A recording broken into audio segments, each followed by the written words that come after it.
মৌতের তোফান আসবে যখন নবী গো আমরার মৌতের তোফান আসবে যখন নবী গো আমরার দেখা দিয়া শান্ত কর দেখা দিয়া শান্ত কর চেহারা আনোয়ার নবীজি আল্লাহ আল্লাহ আল্লাহ লা ইলাহা ইল্লাহু আমার আল্লাহ আল্লাহ আল্লাহ লা ইলাহা। কুরাইশ বংশ সেরা বংশ উচ্চ তার শান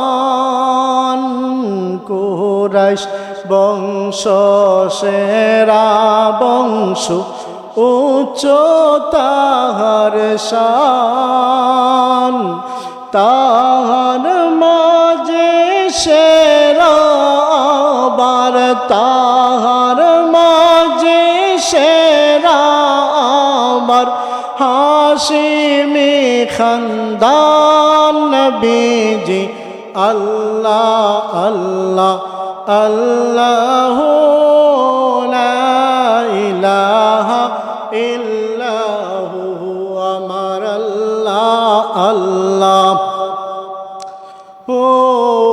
লা ইলাহা ইল্লাহু।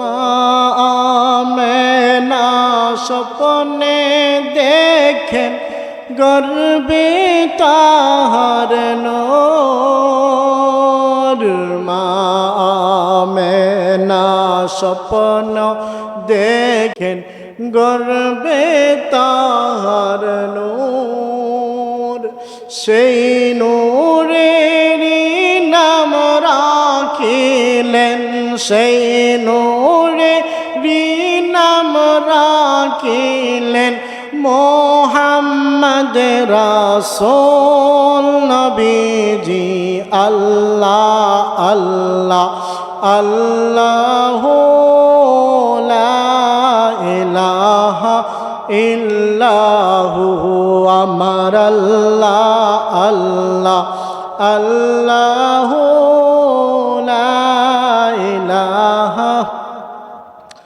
মক্কা ছেড়ে দয়াল নবী মদিনাতে যায় মক্কা ছেড়ে দয়াল নবী মদিনাতে যায় জন্মভূমির মায় নবী মাতৃভূমির মায় নবী ফিরে ফিরে চায় নবীজি আল্লাহ আল্লাহ আল্লাহ লা ইলাহা ইল্লাহু আমার আল্লাহ আল্লাহ আল্লাহ লা ইলাহা ইল্লাহু লা ইলাহা ইল্লাল্লাহু মুহাম্মাদুর রাসূলুল্লাহ সাল্লাল্লাহু আলাইহি ওয়াসাল্লাম। নেহায়াত কাবিলিন মুহতারাম মুআজ্জাজ মুকাররম হযরতে আবু বকর সিদ্দিক রাদিয়াল্লাহু তাআলা আনহু এর উত্তরসূরি আমার পিতৃ সমতুল্য সম্মানিত মুরব্বিয়ানি কেরাম আগামী দিনের ইসলামের ঝান্ডা উত্তোলনকারী হযরতে খালিদ বিন ওয়ালিদ রাদিয়াল্লাহু তাআলা আনহু এর উত্তরসূরি আমার কলিজার টুকরা যুবক ভাই এবং বন্ধুগণ, মাইকের আওয়াজ যত দূর পর্যন্ত পৌঁছায়, হযরতে আম্মা জান খাদিজাতুল কুবরা রাদিয়াল্লাহু তাআলা আনহা, হযরতে ফাতিমাতুজ জোহরা রাদিয়াল্লাহু তাআলা আনহা এর উত্তরসূরি পর্দার অন্তরালে অবস্থানরত আমার অবলা সরলা মা এবং বোনেরা, আল্লাহ রাব্বুল ইজ্জত ওয়াল জালালের দরবারে লক্ষ লক্ষ কোটি কোটি শুকরিয়া, যে মহান মালিক আল্লাহ পাক রব্বুল আলামিন এই মুহররম মাসের 10 তারিখে আমি অদম গুনাহগারকে আজকের এই দিনে অল্প সময় আলোচনা করা এবং আলোচনা শোনার মতন তৌফিক দান করেছেন। আমরা সবাই রব্বে কারিমের দরবারে কালিমাতুশ শুকরিয়া আদায় করি, সবাই জুড়ে সুরে বলি আলহামদুলিল্লাহ। আমার মুসলমান বাবাজিরা, এই মুহররম মাস কারবালার মাস, আল্লাহ পাক রব্বুল আলামিন আহকামুল হাকিমিন 12টা মাসের মধ্যে সবচাইতে শ্রেষ্ঠতাপূর্ণ মাস, ফজিলতময় মাস হিসাবে গণ্য করেছেন 4টা মাসকে। এই 4টা মাসের মধ্যে একটা মাস হলো মুহররম মাস। এই মুহররম মাসে আল্লাহ পাক রব্বুল আলামিন আহকামুল হাকিমিন অসংখ্য অগণিত এমন কিছু অলৌকিক ঘটনা আল্লাহ তাআলা এই মুহররম মাসের 10 তারিখে ঘটিয়েছেন। আমরা মুহররম মাস আসলেই মনে করি যে কারবালার জন্যই মুহররম মাসকে প্রাধান্য দেওয়া হয়েছে, না, এই কারবালার জন্য মুহররম মাসের বরকত আল্লাহ তাআলা বাড়াইয়া দেয় নাই। কারবালার আগ থেকে এই মুহররম মাসের ফজিলত আল্লাহ তাআলা বাড়িয়ে দিয়েছেন, বলি সুবহানাল্লাহ। এই মুহররম মাসের 10 তারিখে আল্লাহ পাক রব্বুল আলামিন এমন এমন কিছু ঘটনা, এমন এমন কিছু অলৌকিক ঘটনা, এমন এমন কিছু নজির আল্লাহ তাআলা দেখিয়ে দিয়েছেন। এর মধ্যে কিছু কিছু ঘটনা আল্লাহ তাআলা যদি আমাকে তৌফিক দান করেন, আমি এখন বর্ণনা করার চেষ্টা করব। ওয়া মা তৌফিকি ইল্লা বিল্লাহ। আমার মুসলমান বাবাজিরা,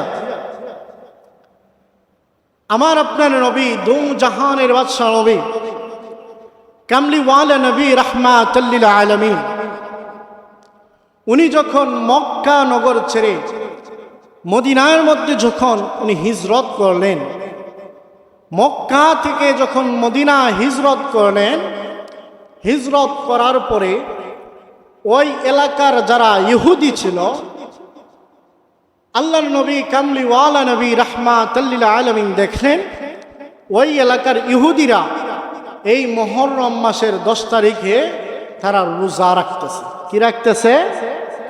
রোজা রাখতেছে।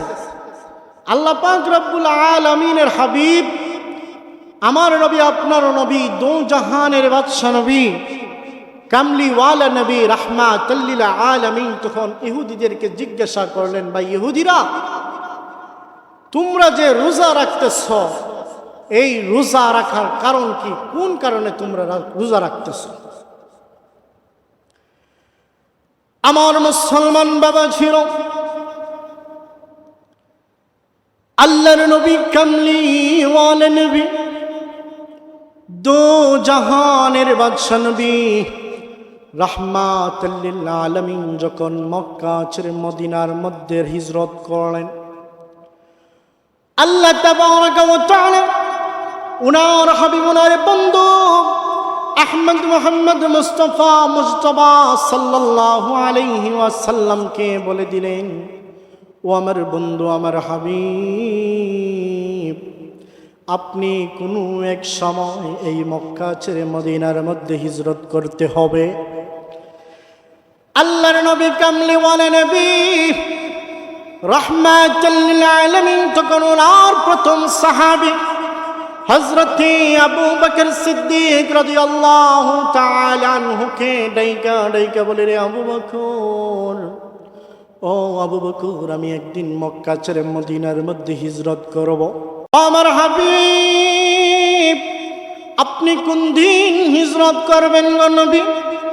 আল্লাহর নবী বলেন, ও আবু বকর, আমি কোন দিন হিজরত করব জানি না। আমার আল্লাহ যেই দিন আমাকে অর্ডার করবেন ওই দিন আমি হিজরত করব। আল্লাহ পাক রব্বুল আলামিন আহকামুল হাকিমিন যখন অর্ডার করেন, আমার বন্ধু, আমার হাবিব, আপনি এই মুহূর্তে মক্কা ছেড়ে মদিনার মধ্যে হিজরত করতে হবে। আল্লাহর নবী যখন হযরতে আবু বকরের দরজার মধ্যে গিয়ে করাঘাত করলেন, ইয়া আবু বকর, ইয়া আবু বকর, যেই মুহূর্তে ইয়া আবু বকর বলছেন, আবু বকর বলার সঙ্গে সঙ্গে হযরতে আবু বকর সিদ্দিক রাদিয়াল্লাহু তাআলা আনহুর দরজা খুলে গেল। বলি সুবহানাল্লাহ। আল্লাহর নবী রাহমাতাল লিল আলামিন ডাইকা বলে, রে আবু বকর, ও আবু বকর, আমি এক ডাক দেওয়ার সঙ্গে সঙ্গে তুমি দরজা খুলে ফেললা। তুমি কি ঘুমাও নাই? তুমি কি জানতা আমি আজকে তোমাকে নেওয়ার জন্য আসবো? আবু বকর ডাইকা বলে, ইয়া রাসূলুল্লাহ, ইয়া হাবিবাল্লাহ, ওয়া নবীজি, আজ যে আপনি আমাকে নিতে আসবেন আমি জানি না গো নবী। একদিন আপনি বলছিলেন আপনি মক্কা ছেড়ে মদিনার মধ্যে হিজরত করবে। ইয়া রাসূলুল্লাহ, ইয়া হাবিবাল্লাহ, ও গো নবীজি, যেই দিন আপনি বলেছেন আমি আবু বকর আপনার হিজরতের সাথী হব, ওই দিন থেকে আমি আবু বকর আমার এই পিঠটা আমি আমার এই পিঠটাকে দেয়ালের মধ্যে লাগাইয়া আমি সদা সর্বদা আমি দাঁড়াইয়া ঘুমাইতাম। আমি একটা দিনও আমার এই পিঠটারে বিছানার মধ্যে লাগাই নেই। বলি সুবহানাল্লাহ। ইয়া রাসূলুল্লাহ, ও গো নবীজি, আমি এই জন্য আমার পিঠটারে লাগাই নাই। যদি আমি পিঠটা লাগাইতাম আর আমার ঘুমটা যদি গভীর হয়ে যাইত, আর আপনি রাসূল যদি আমার আবু বকর বইলা ডাকার পরে যদি আমি আপনার জবাব দিতে না পারতাম, ও গো নবীজি, আপনি কষ্ট পাইয়া যাইতেন গো নবী। এই জন্য আমি আমার পিঠটারে বিছানার মধ্যে লাগাইতাম না। রে মুসলমান, এমনি এমনি এই আমাদের কাছে ইসলামটা আসে নাই। আমার আল্লাহ কুরআনুল কারীমের মধ্যে ফরমান, ইন্নাদ-দীন ইনদাল্লাহিল ইসলাম, নিঃসন্দেহে নিশ্চয় এই ইসলামটা শান্তির ধর্ম। ও আমার মুসলমান, এমনি শান্তির ধর্ম আসে। এই ইসলামের জন্য আমার হাবিব, আমার রাসূল উহুদের প্রান্তরে নিজের দান্দার মুবারক শহীদ করেছেন। ওনার কুরাইশ বংশের লোকেরা ওনাকে পাগল বলেছে, উম্মাদ বলেছে, ওনার শরীরের মধ্যে আঘাত করেছে, ওনাকে হত্যা করার জন্য চেষ্টা করেছে। রে বাসান, আমার রাসূল যখন মক্কা ছেড়ে মদিনার মধ্যে যখন হিজরত করলেন, হিজরত করার পরে ওই এলাকার ইহুদিরা দেখলেন রোজা রাখে। কি রাখে? ওই এলাকার ইহুদিরা রোজা রাখে। আল্লাহর নবী জিজ্ঞাসা করলেন, তোমরা কিসের জন্য রোজা রাখো? ওই ইহুদিরা ডাইকা বলে, ইয়া রাসূলুল্লাহ, ইয়া হাবিবাল্লাহ, নবীজি, আমরা রোজা রাখার কারণ হলো আমাদের যিনি নবী ছিলেন হযরতে মূসা আলাইহিস সালাতু ওয়াস সালাম, আমাদের নবী হযরতে মূসা আলাইহিস সালাতু ওয়াস সালাম আমাদের ইসরাইল বাহিনীকে নিয়ে, বনি ইসরাইলকে নিয়ে যখন উনি মুসিবতের মধ্যে পড়ে গেলেন, যখন ফেরাউন ওনাকে পিছন দিকে তাড়া করতেছিল, সামন দিকে যখন সমুদ্র ছিল, তখন আল্লাহ তাআলার কাছে ডাইকা ডাইকা বলছিলেন, মালিক, আমার পিছনের মধ্যে ফেরাউনের বাহিনী, সামনের মধ্যে সমুদ্র, আমি কি করে সামন দিকে আগাইব? আল্লাহ তাআলা তখন মূসাকে ডাইকা ডাইকা বলেছে, রে মূসা, ও মূসা, তোমার হাতের মধ্যে ওইটা কি? আয় আল্লাহ, আমার হাতের মধ্যে এটা হলো লাঠি। আল্লাহ বলেন, রে মূসা, এই লাঠিটা তুমি পানির মধ্যে আঘাত করো। যেই মুহূর্তে মূসা আলাইহিস সালাতু ওয়াস সালাম পানির মধ্যে যখন লাঠি দিয়ে আঘাত করলেন, লাঠি দিয়ে আঘাত করার সঙ্গে সঙ্গে আমার আল্লাহ সাগরটাকে দ্বিগণ্ডিত করিয়া মাঝখান দিকে আল্লাহ পাক রব্বুল আলামিন একটা প্রশস্ত রাস্তা করে দিলেন। বলে সুবহানাল্লাহ। মাঝখান দিয়ে প্রশস্ত একটা রাস্তা করে দিলেন। যখন আল্লাহ পাক রব্বুল আলামিন রাস্তা করে দিলেন, আল্লাহ পাক রব্বুল আলামিন বলেন, রে মূসা, তোমার বাহিনী নিয়ে বনি ইসরাইলকে নিয়ে তুমি এই সমুদ্রটা পাড়ি দিয়ে দাও। বলে সুবহানাল্লাহ। যেই দিন ফেরাউনের হাত থেকে আল্লাহ তাবারক ওয়া তাআলা মূসা আলাইহিস সালামকে বাঁচিয়েছিলেন, ওই দিন ছিল মুহররম মাসের 10 তারিখ। ইহুদিরা ডাইকা ডাইকা বলে, ইয়া রাসূলুল্লাহ, এই যে ফেরাউনের হাত থেকে আমাদের নবী মূসা আলাইহিস সালাতু ওয়াস সালামকে আল্লাহ তাআলা বাঁচাইছে, এই শুকরিয়াতান আমরা মুহররম মাসের 10 তারিখ রোজা রাখি। বলি সুবহানাল্লাহ। তখন আল্লাহ রাসূল সাল্লাল্লাহু আলাইহি সাল্লাম বলেন, মূসা হলো আমার ভাই, মূসা একজন রাসূল, আমিও একজন রাসূল, তোমাদের চাইতে হক আমার উপরে বেশি। আল্লাহর রাসূল সাল্লাল্লাহু আলাইহি ওয়াসাল্লাম তখন তিনি রোজা রাখলেন, মুহররমের 10 তারিখ রোজা রাখলেন এবং সাহাবায়ে কেরামদেরকে অর্ডার করলেন, রে সাহাবীরা, শুনো, আমার আল্লাহ যদি আমার হায়াতে বাঁচাইয়া রাখে, আমি আগামী বছর এই মুহররম মাস আসলে 2টা রোজা রাখবো। কয়টা রোজা? 2টা রোজা রাখবো। কেন 2টা রোজা? আল্লাহ রাসূল সাল্লাল্লাহু আলাইহি সাল্লাম বলেন, ইহুদিরা আমাদের ধর্মের না, ইহুদিরা তারা হলো বেদুইন, তারা হলো বেমুসলিম, তারা বেঈমান, তাদের সঙ্গে আমাদের মিল থাকতে পারে না, তাদের সঙ্গে আমাদের মিল থাকতে পারে না। তারা যেহেতু মুহররম মাসে রোজা রাখে একটা, সেহেতু আমরা রোজা একটা নয় 2টা রাখবো।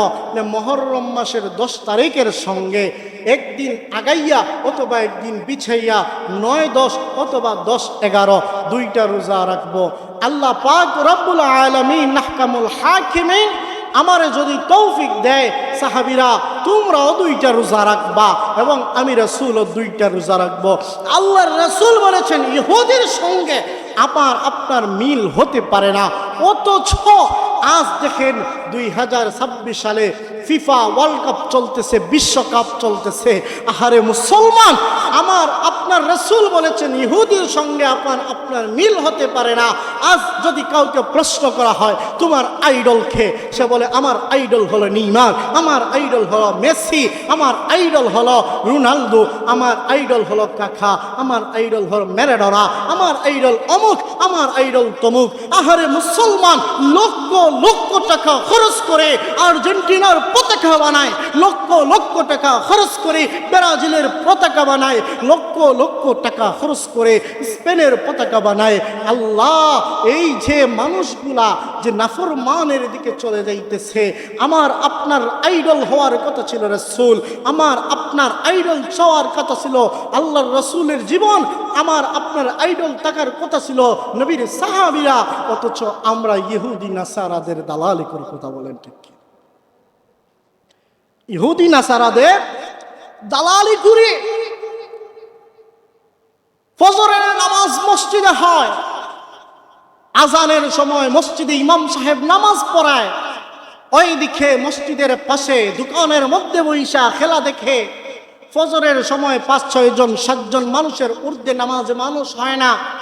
2টা 3টা 5টা 4টার সময় খেলা হলে মানুষের জায়গা হয় না, গোল বলে এমন জোরে শব্দ ধরে।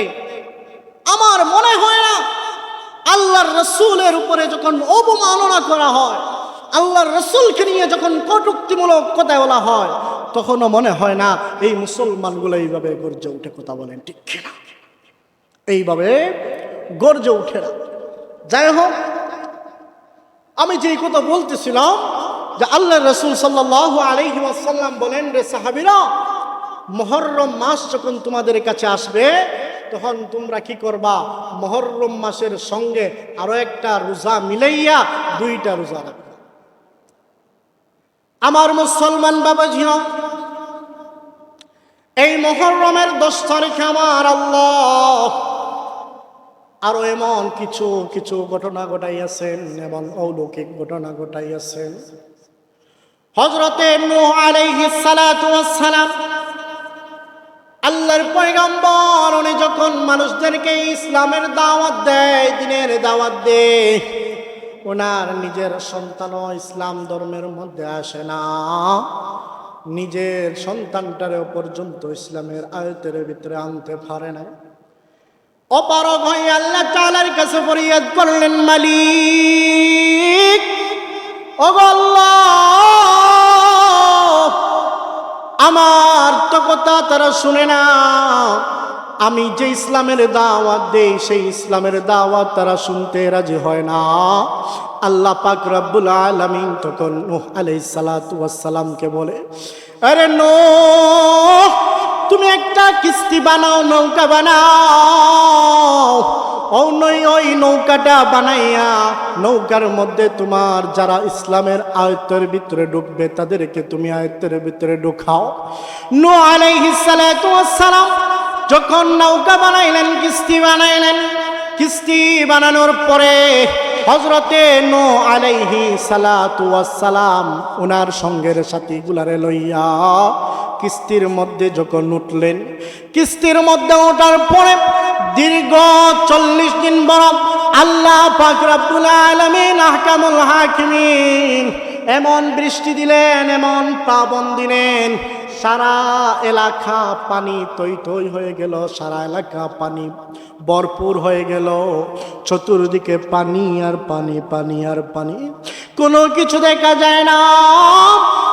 দীর্ঘ 40 দিন পর্যন্ত যখন পানি বাড়তে থাকলো, ওই সময়কার সবচাইতে উঁচু যেই পাহাড়, যেই পাহাড়ের নাম ছিল জুদি পাহাড়, 40 দিন পর ওই জুদি পাহাড়ের মধ্যে আল্লাহর নবী নূহ আলাইহিস সালাতু ওয়াস সালামের কিস্তিটাকে বিরাইলেন, বলে সুবহানাল্লাহ। 40 দিন পর নূহ আলাইহিস সালাতু ওয়াস সালামের নৌকা যখন জুদি পাহাড়ের মধ্যে গিয়ে টেকলো, ওই দিন ছিল মুহররম মাসের 10 তারিখ। হযরতে ইউনূস আলাইহিস সালাতু ওয়াস সালাম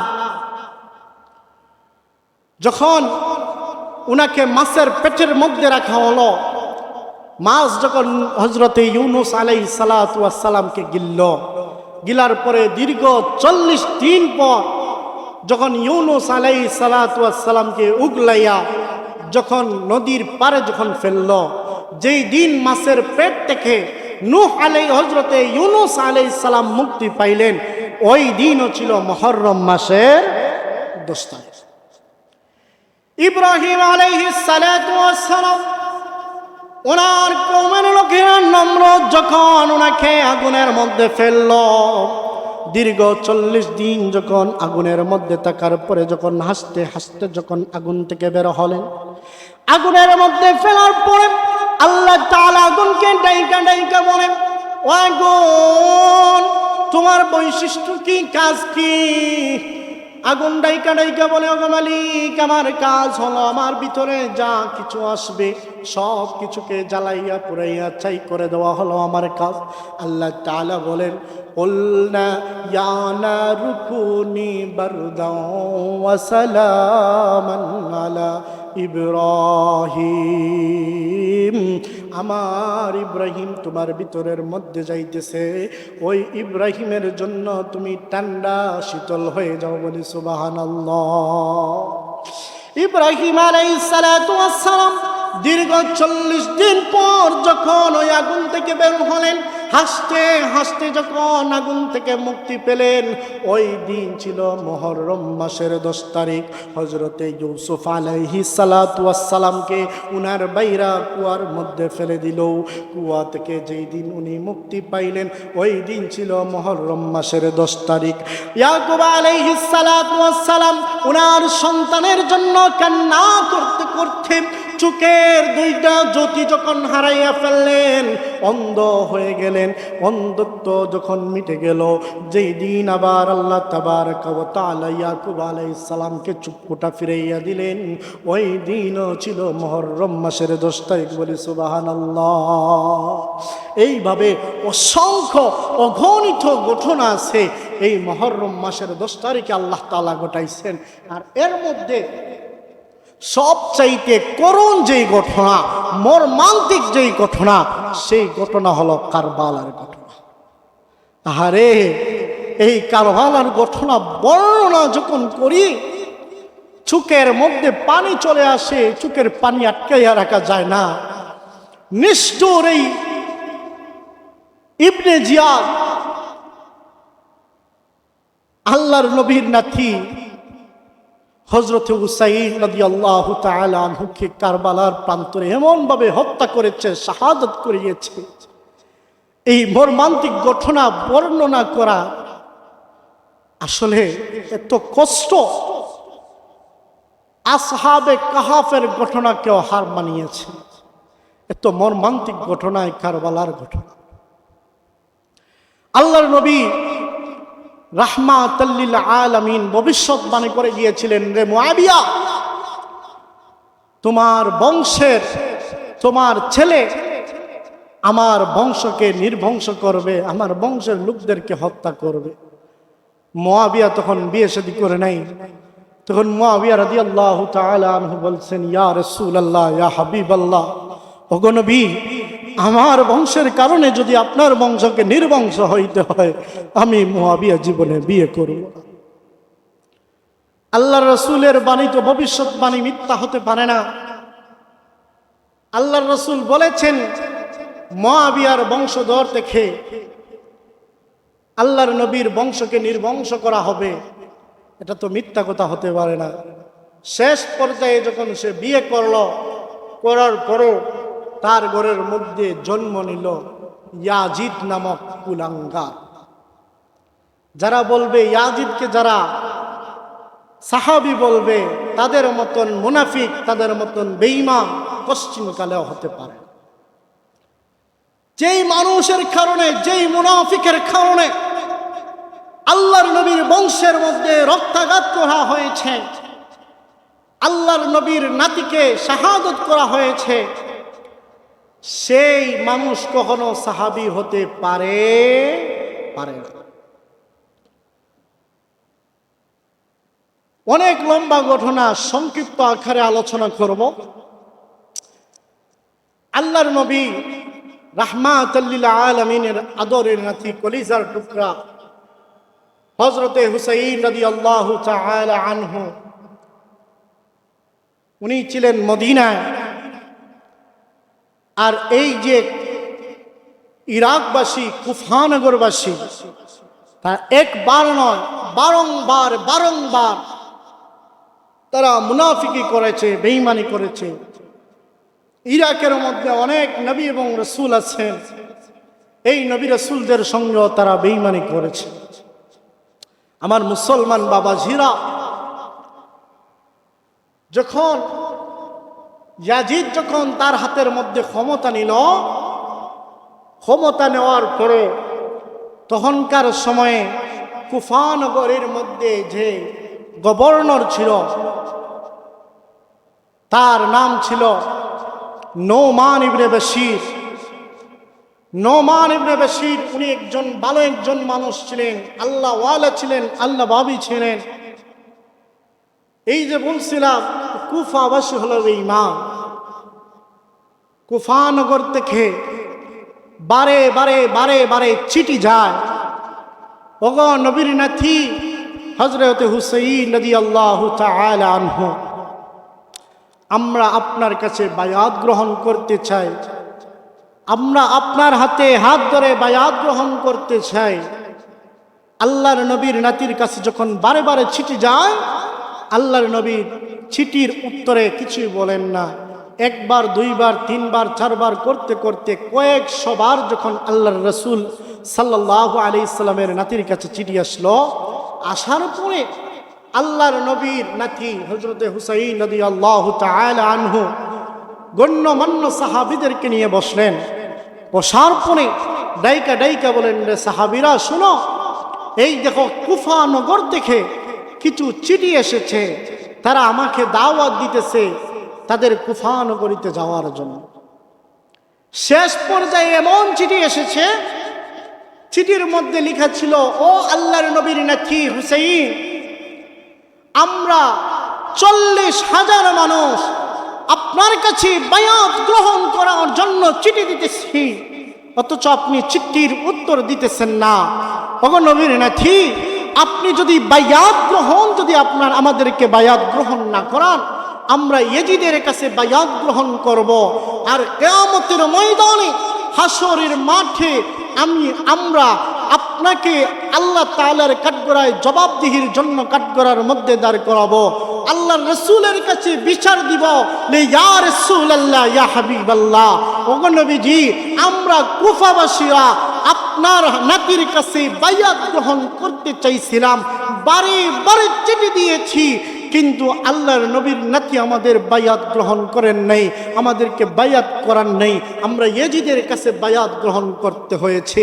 এই চিঠিটা যখন আল্লাহর নবীর নাতির কাছে এসে পৌঁছার পরে আল্লাহর নবীর নাতি সাহাবায়ে কেরামদেরকে ডাইকা বলেন, এই দেখো কুফা নগর থেকে চিঠি এসেছে।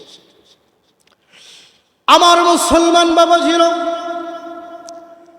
আল্লাহর নবীর সাহাবী হযরত হুসাইন রাদিয়াল্লাহু তাআলা আনহু যখন চিঠিগুলা সাহাবীদেরকে দেখাইলেন, সাহাবীদেরকে দেখানোর পরে বৃদ্ধ একজন সাহাবী, যার নাম ছিল সালমান ফারসি, সালমান ফারসি ডাইকা ডাইকা বলে, ওগো আল্লাহর নবীর নাতি, ওগো হুসাইন, এই চিঠির কালার দেখা আমার তো মন সাইদে না, আপনারে কিভাবে কুফা নগরীর মধ্যে পাঠাবো। এই কুফাবাসীরা বেঈমান, এই কুফাবাসীরা হলো মুনাফিক।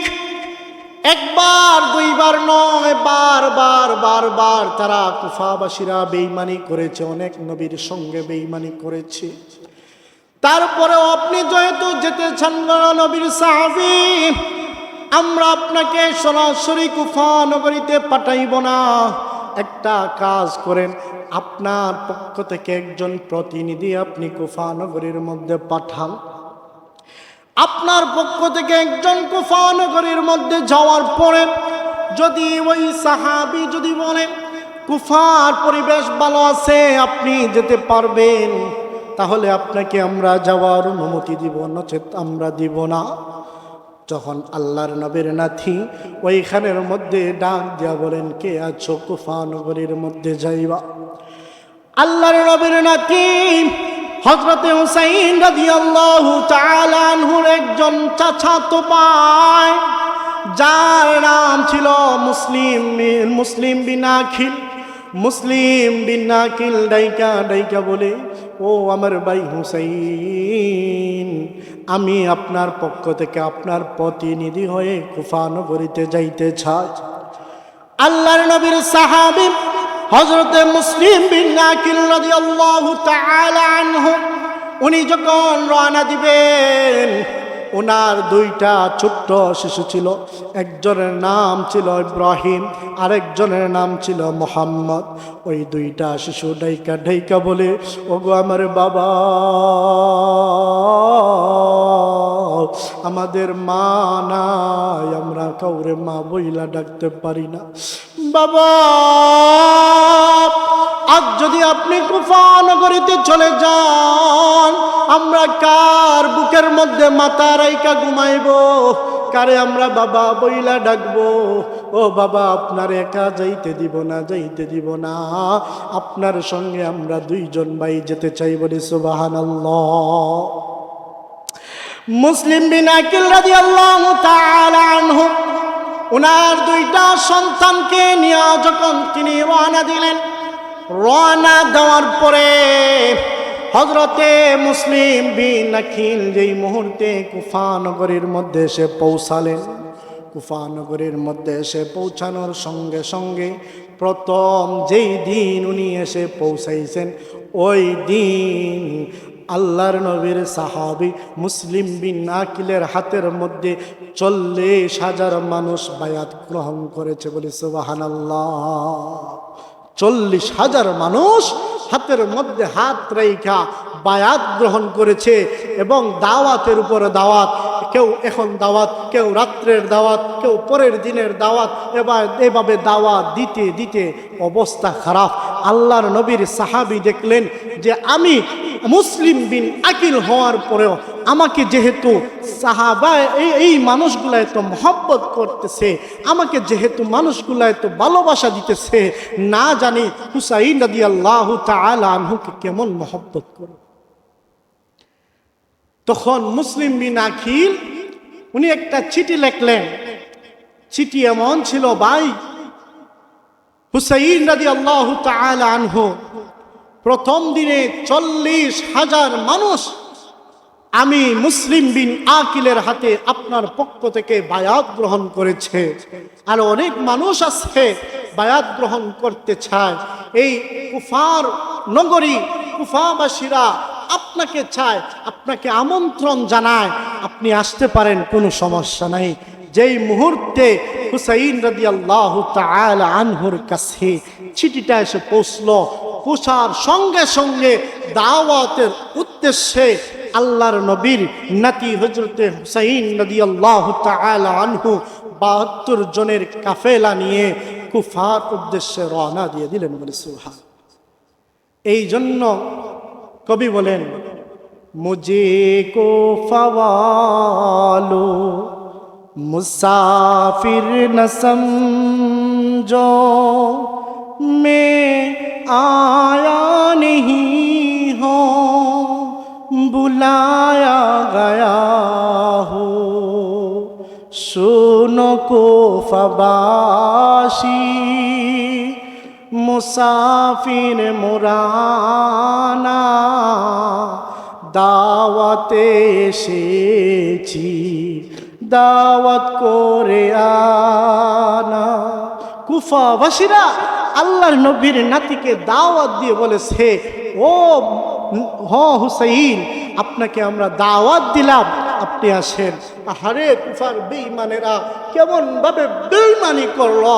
আল্লাহর নবীর নাতি ওইখানের মধ্যে দাওয়াতের উদ্দেশ্যে এসেছেন, আর তাদের পরিকল্পনা ছিল আল্লাহর নবীর নাতি হযরতে হুসাইন রাদিয়াল্লাহু তাআলা আনহুকে কারবালার প্রান্তরে শাহাদাত করবে, বলি নাউযুবিল্লাহ। আমার মুসলমান বাবাজিরা,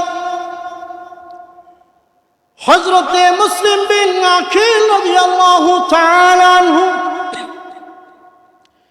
চিঠি পৌঁছানোর পর পরই রং পাল্টে গেল।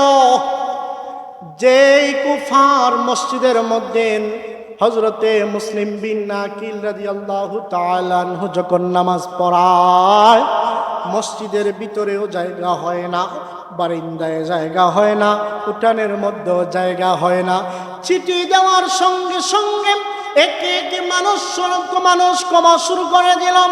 উঠানের মানুষ নাই, বারিন্দার মানুষ নাই, মসজিদের ভিতরের মানুষ নাই। আল্লাহর নবীর সাহাবী হযরতে মুসলিম বিন আকিল বুঝে ফেললেন ওই কুফাবাসীরা বেঈমানি করা শুরু করে দিয়েছে। আল্লাহর নবীর হযরতে হুসাইন রাদিয়াল্লাহু তাআলা আনহু ওইদিকে মদিনা থেকে রওনা করে দিয়েছে। মুসলিম বিন আকিল রাদিয়াল্লাহু তাআলা আনহু মানুষের কাছে সাহায্য চায়, কেউ সাহায্য করতে চায় না। আল্লাহর নবী নাতি হযরত হুসাইন রাদিয়াল্লাহু তাআলা আনহুকে খবর পাঠাইবে এমন কোন পরিস্থিতি নাই। যেই মুহূর্তে মুসলিম বিন আকিল রাদিয়াল্লাহু তাআলা আনহুকে যখন ওই কুফার বেঈমানেরা যখন হত্যা করে ফেলল, শাহাদত করে ফেলল, হযরতে মুসলিম বিন আকিল রাদিয়াল্লাহু তাআলা আনহুর দুইটা শিশু ইব্রাহিম এবং মুহাম্মদ, ছোট্ট ছোট্ট দুইটা শিশু মদিনার রাস্তার দিকে রওনা হয়ে যায়। বাবা শাহাদত বরণ করেছে, টেনশন নাই, টেনশন নাই, আমরা চলো চলো মদিনার রাস্তায় চলে যাই, মদিনার রাস্তায় চলে যাই। মদিনা থেকে আমার রাসূলের নাতি হযরত হুসাইন রাদিয়াল্লাহু তাআলা আনহু ওই রাস্তা দিয়ে রওনা দিয়েছেন।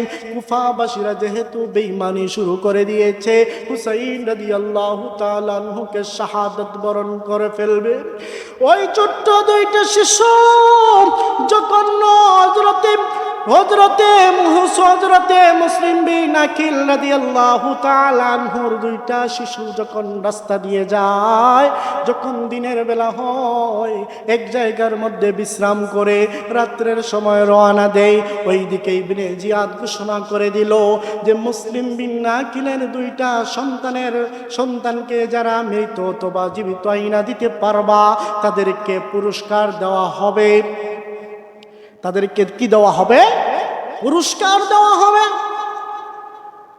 আল্লাহর নবীর সাহাবী হযরতে মুসলিম বিন আকিল রাদিয়াল্লাহু তাআলা আনহুর ওই দুইটা সন্তান একটা বাগানের মধ্যে লুকাইল। আর ভাগ্যক্রমে ওই বাগানটা ছিল তখনকার সময়ের একটা বেদুইন, যার নাম ছিল হারেসের বাগানে লুকাইল। ছোট্ট দুইটা শিশু এক ভাই আর এক বাইরে জোরাজুরি কইরা হাউমাউ কইরা কান্না করে সকাল যখন হয়ে গেল, সকাল হওয়ার পরে হারেসের বিবি যখন বাগানের মধ্যে গেল, বাগানের মধ্যে যাইয়া বাগানের দিকে তাকাইয়া দেখে আসমানের দুইটা তারকা তার বাগানের মধ্যে উদিত হয়ে গেছে। বলি সুবহানাল্লাহ। এত সুন্দর দুইটা কিশোর দেখে যায়, ওই দুইটা কিশোরকে দেখা কুফাবাসী মনে হয় না। তখন ওই দুইটা শিশুকে জিজ্ঞাসা করলো, তোমরা কি মুসলিম বিন আকিলের সন্তান? তোমরা কি মদিনার কি বাসিন্দা? বলে হ্যাঁ, আমরা মদিনার বাসিন্দা। ওই বিবিকে ডাইকা বলে, ও মা, আমাদেরকে তুমি দরাইয়া দিও না, আমরা মদিনার মধ্যে যাইতে চাই। মদিনার নবী, আখির নবী, রাহমাতাল লিল আলামিনের নাতি কুফার দিকে রওনা দিয়েছে।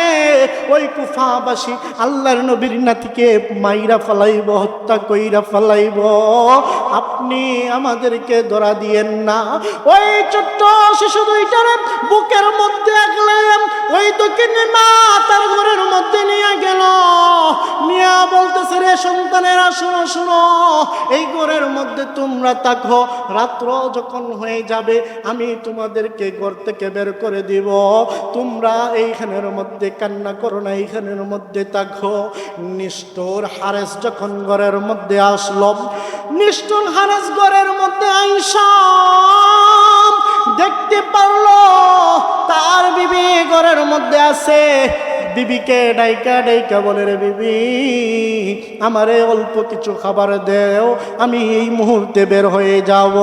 বিবি ডাইকা বলে, গো স্বামী, কিসের জন্য তুমি ঘর থেকে বের হইবা? স্বামী তখন বলে, আমাদের গভর্নর ইবনে জিয়াদ ঘোষণা করে দিয়েছে যে মুসলিম বিন আকিলের দুইটা সন্তানকে যারা আইনা দিতে পারবে তাদেরকে নাকি ইবনে জিয়াদ পুরস্কৃত করবে। ওগো বিবি, আমারে খানা দেও, আমি এই মুহূর্তে খানা খাইয়া বের হয়ে যাব। যখন হারেস খানা খাইতে বসলাম, ওই কথা দুইটা শিশু যখন শোনার পরে একটা ভাই আর একটা বাইরে জড়াইয়া ধরে কান্না করতেছে, রে ভাই, এ ভাই, আমরা কি মদিনায় যাইতে পারবো না? আমরা কি রাসূলের নাতিকে কি আমরা এই ঘটনা বলতে পারবো না? হাউমাউ করে কান্না যখন শুরু করে দিল, হারেস তখন ডাক দিয়ে বলে, রে বিবি, আমার ঘরের মধ্যে তো কোনো সন্তান নাই, ছোট্ট সন্তানের কান্না শোনা যায়, কাহিনী কি? তখন বিবি বলে, পাশের ঘর থেকে হয়তো বা। বিবি, না রে বিবি, না, এইগুলা পাশের ঘর থেকে আওয়াজ আসে না, পাশের ঘর থেকে আওয়াজ আসে না, এই আওয়াজগুলায় বোঝা যায় আমার ঘরের মধ্যে দুইটা শিশু কান্না করতেছে। হযরত মুসলিম বিন আকিল রাদিয়াল্লাহু তাআলা আনহু ওই দুইটা শিশু যখন জোরাজোরি করে কান্না করে, তখন হারেস যখন ঘরের মধ্যে যায়, ঘরের মধ্যে যাইয়া দেখে দুইটা শিশু এক ভাই আর এক ভাইকে জড়াইয়া দইরিয়া কান্না করে। মুসলিম বিন আকিলের দুইটা শিশু যখন কান্না করতেছে, হারেস যখন দেখলো, ওই নিষ্ঠুর হারেস দুইটা সন্তানকে দেখা অট্ট হাসি দিয়া বলে, এই দুইটা শিশুর জন্য আমি অনেকক্ষণ পর্যন্ত খোঁজাখুঁজি করি, আর এই সন্তানগুলা বুঝি আমার ঘরের মধ্যে আইসা বসে আছে। তখন হারেস নাইকা বলে, এই দুইটা সন্তানকে যদি আমি হত্যা করি, তাদের কল্লা যদি আমি জিয়াদের কাছে নিয়ে যাই, তাহলে তারা আমাকে পুরস্কৃত করবে। হারেসের বিবি বাধা দেয়, হারেসের বিবির বাধা সে মানতে রাজি হয় না। সেই নিষ্ঠুর নিষ্ঠুর হারেস তার বিবিটাকে হত্যা করল। বিবিরে হত্যা করার পরে যখন দুইটা শিশুকে হত্যা করবে, এক ভাই আর এক ভাইকে বাঁচানোর জন্য বলে, ও হারেস, আমি ইব্রাহিমকে হত্যা করে ফেলো, আমার ভাই মোহাম্মদকে ছেড়ে দাও। মোহাম্মদ বলে, রে হারেস, আমি মোহাম্মদকে হত্যা করো, আমার ভাই ইব্রাহিমকে ছেড়ে দাও। তারপরেও নিষ্ঠুর হারেস এই দুইটা ছোট্ট শিশুর চোখের পানি দেইকেও তার মনটা গলল না।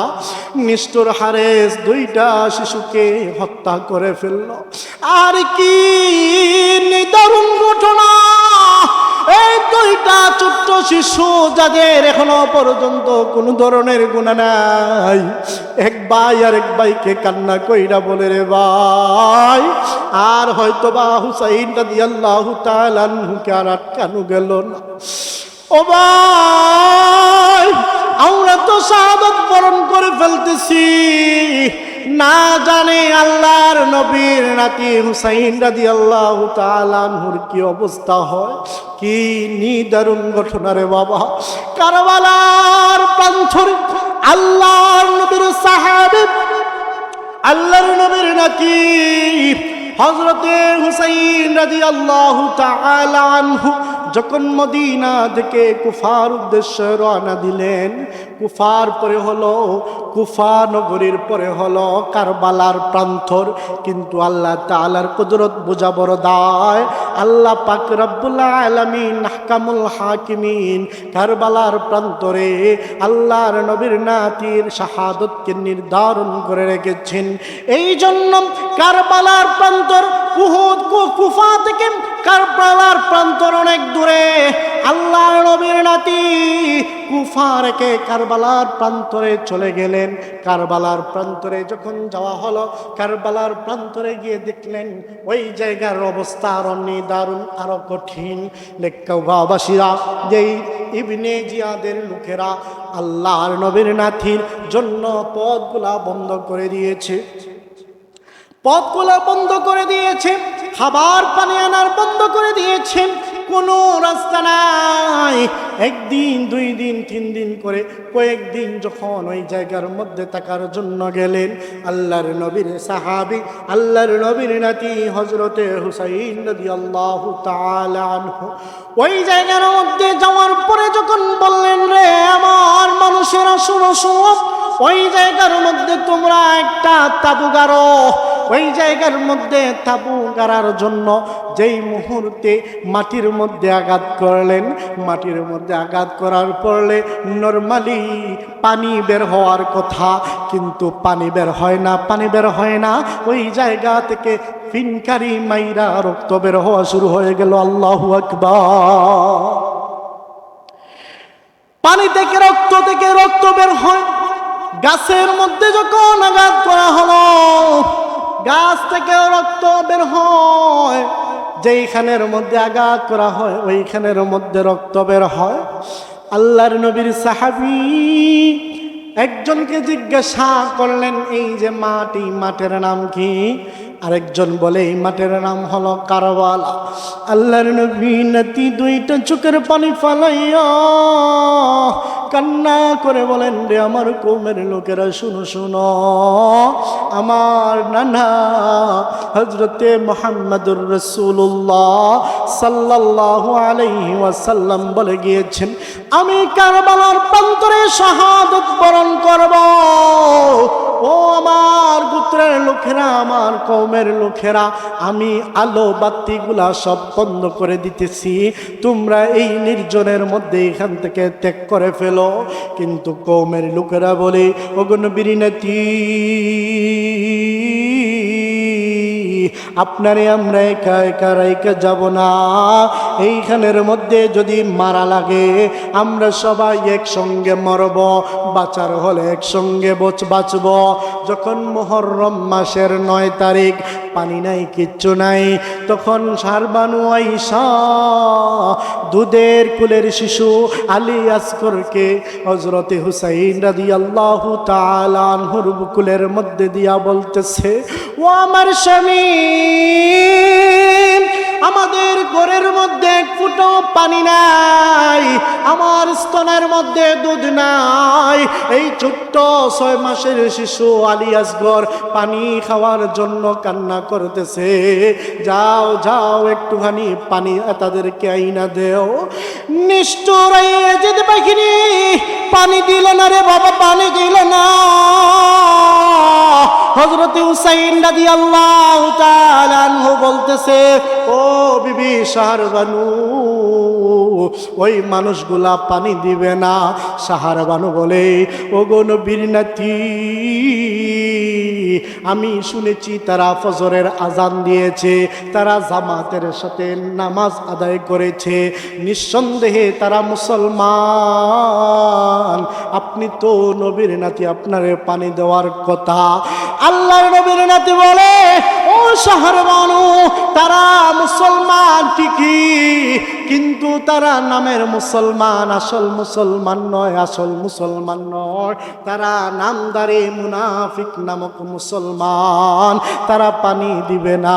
তারপরেও ওই সন্তানটাকে নিয়ে যখন গেলেন, ছোট্ট 6 মাসের শিশু আলী আসগরকে নিয়ে যখন তিনি ওই পর্বতের পাশে, নদীর পাশে, ফুরাত নদীর পাশে যখন গেলেন, ফুরাত নদীর পাশে যাইয়া ওই কুফার সেনাবাহিনীদেরকে ডাক দেয়া বলতেছে, রে সৈন্যবাহিনী, আমারে পানি দেওয়ার দরকার নাই, পানি দেওয়ার দরকার নাই।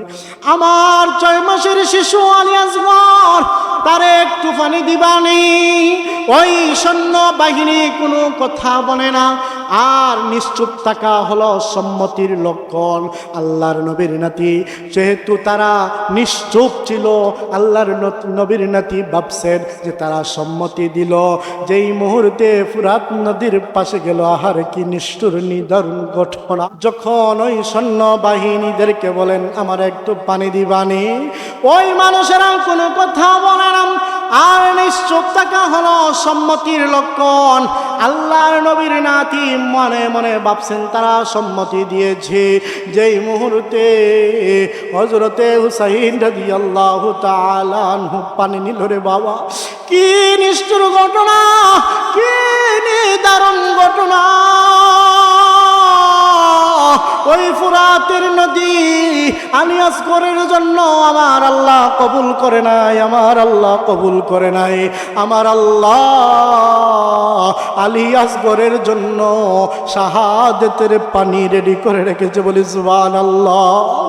যেই মুহূর্তে ফুরাতের পানি আল্লাহর নবীর নাতি হাতের মধ্যে নিলেন, ওনার সন্তান আলী আসগরকে খাওয়াইবে, সেই সময় নিষ্ঠুর ইয়েজিদের বাহিনী তীরের মধ্যে বিষ লাগাইয়া একটা টান মাইরা তীরটা চড়ল আল্লাহর নবীর নাতি হযরতে হুসাইন রাদিয়াল্লাহু তাআলা আনহুর কলিজার টুকরা 6 মাসের শিশু আলী আসগরের বুকের মধ্যে ছিদ্র হয়ে গেল রে বাবা।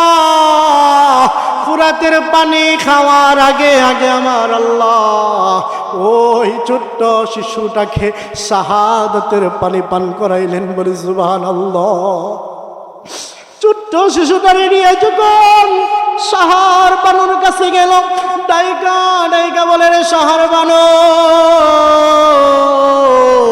এই নাও তোমার ছোট্ট শিশু আলী আসগরকে আমি এমন পানি পান করাইছি রে শাহর বানু, তোমার এই আলী আসগর আর জীবনে পানির কথা বলবে না। শাহর বানু ডাইকা ডাইকা বলে, ও স্বামী আমার, আলী আসগরের জিহ্বা বের হয়ে গেছে, কি হয়েছে? তখন আলী আসগরের বাবা ডাইকা ডাইকা বলে, গো শাহর বানু, আমার এই সন্তানটা শাহাদাতের পানি পান করে ফেলেছে। এই ঘটনা যখন আলী আকবরের কানের মধ্যে যায়, আলী আকবর ডাইকা ডাইকা বলে, ও বাবা, আমার 6 মাসের ভাই হুসাইন, আমার 6 মাসের ভাই আলী আসগরকে হত্যা করে ফেলেছে এই নিষ্ঠুর বাহিনী। ও ভাই, আমার এই ছোট্ট ভাইটারে নিষ্ঠুর বাহিনী হত্যা করে ফেলেছে। ও বাবা, আমারে অনুমতি দেন, অনুমতি দেন, আমি এই মুহূর্তে কুফার সৈন্যদের সঙ্গে জিহাদ করতে চাই। আলী আকবর যখন জিহাদের জন্য বের হয়ে গেলেন, আমার বাবা যে অনেক লম্বা ঘটনা। আলী আকবর যুদ্ধের প্রান্তরে যাওয়ার পরে এক একটা তরবারির আঘাতে শত শত কাফেরদেরকে, শত শত বেঈমানদেরকে হত্যা করে ফেলতেছেন, কতল করে ফেলতেছেন। কতল করার পরে আল্লাহর নবীর সাহাবীর ওই সন্তান হযরতে আবু বকর আবার ঘরের মধ্যে তাঁবুর মধ্যে আইসা ডাইকা ডাইকা বলে, গো মা, ও মা, আমার একটু পানি খাওয়াইবানি,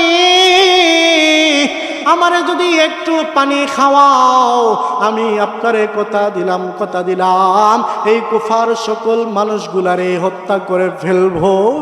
মা ডাইকা ডাইকা বলে, রে আলী আকবর, আমার যদি পানি দেওয়ার মতন ক্ষমতা থাকতো, তোমার 6 মাসের ভাই শাহাদত বরণ করতো না। আমি যদি তোমার ছোট্ট ভাইটারে পানি খাওয়াইতে পারতাম, তাহলে তীরের আঘাত খাইতো না। ও আলী আকবর, আমার কাছে তো পানি নাই। তারপরে হুসাইন রাদিয়াল্লাহু তাআলা আনহু উনার জিহ্বাটা বাইর কইরা দিয়া বলে, রে সন্তান, আয়, আমার জিহ্বাটা চুইসা চুইসা দেখ, অল্প পানি পাসনি। জিহ্বাটা চুইসা পানি পায় না। তখন হুসাইন রাদিয়াল্লাহু তাআলা আনহুর সন্তান আলী আকবর ডাইকা ডাইকা বলে, ও বাবা,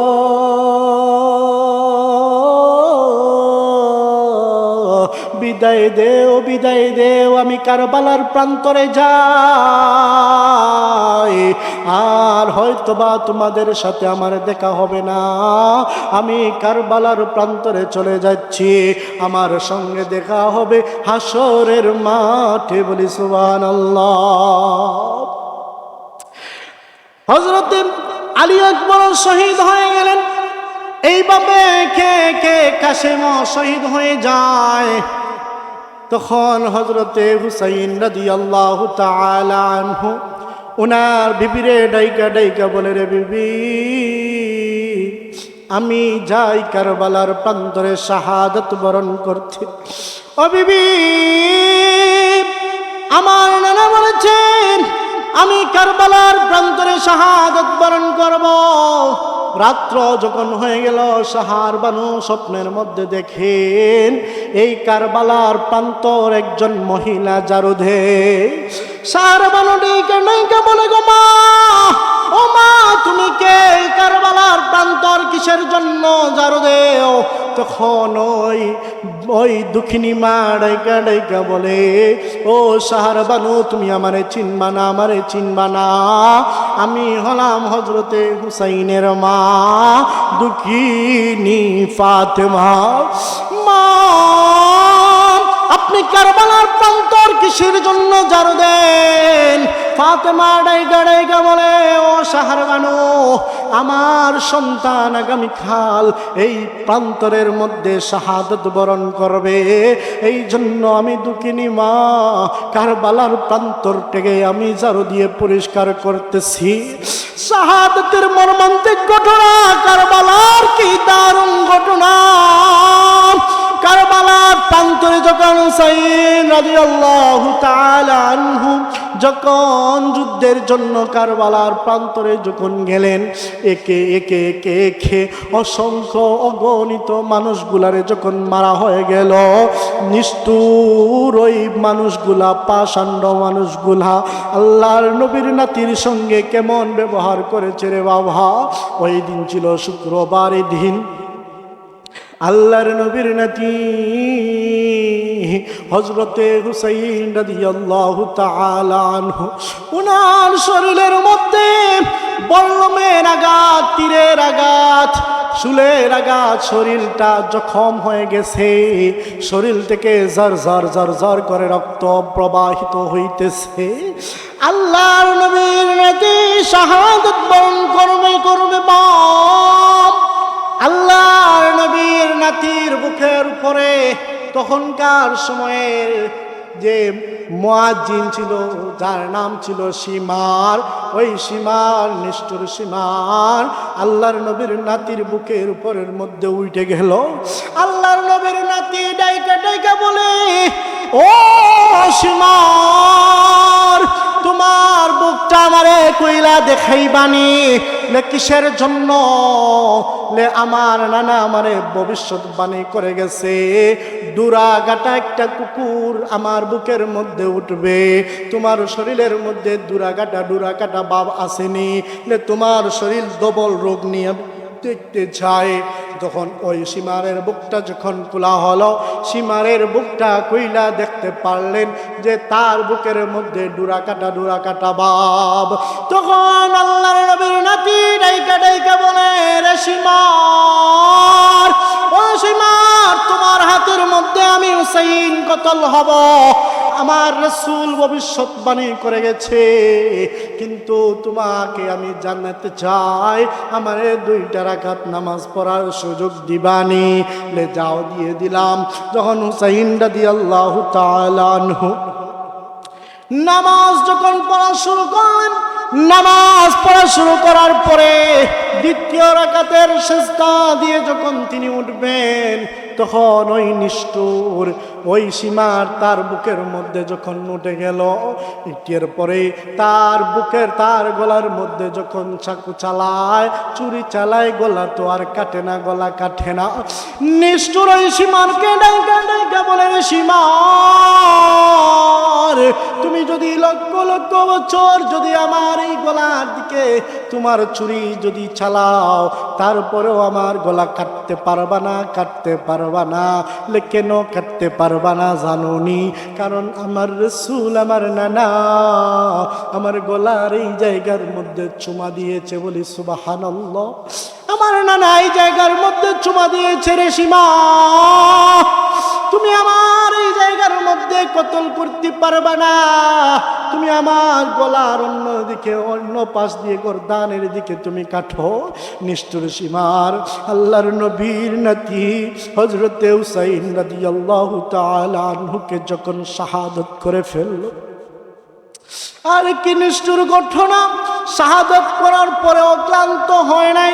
70,000 গুরা আল্লাহর নবীর নাতি হুসাইন রাদিয়াল্লাহু তাআলা আনহুর মাথার উপর দিকে যুদ্ধের গুড়া ৭০,০০০ গুড়া এই মাথার উপর দিকে দেহের উপর দিকে উঠাইছে বলে নাউজুবিল্লাহ।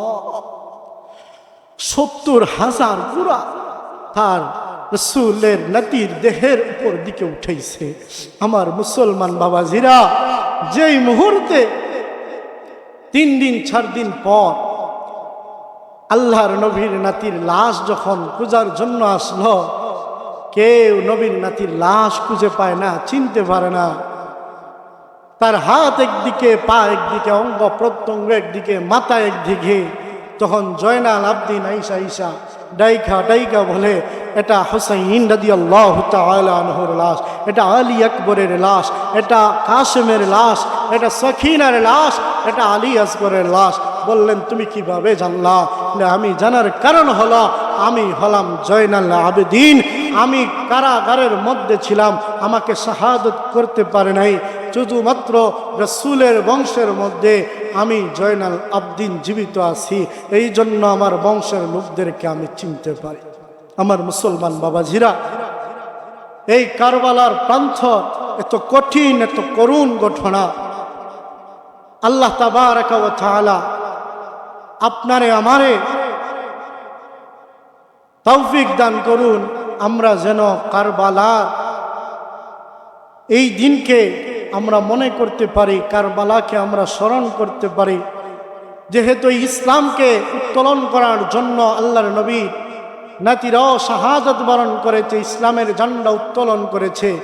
ইসলামকে আমরা দাইম এবং কায়েম রাখবো। আল্লাহ তাআলা তৌফিক দান করুন। আমিন। ওয়া আখির দাওয়ানা আলহামদুলিল্লাহি রাব্বিল আলামিন।